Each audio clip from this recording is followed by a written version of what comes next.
Musisi Firsa Besari kecelakaan di Bon, mobilnya nyaris masuk jurang.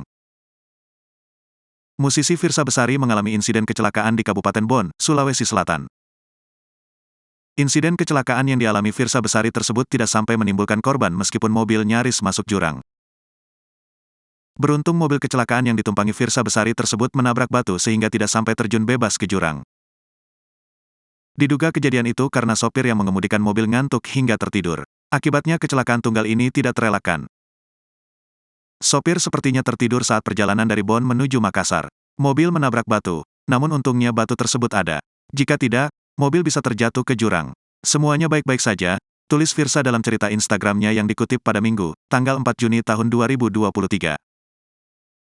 Firsa juga membagikan gambar kondisi mobil setelah menabrak batu. Mobil hanya mengalami lecet di bagian depan sebelah kanan.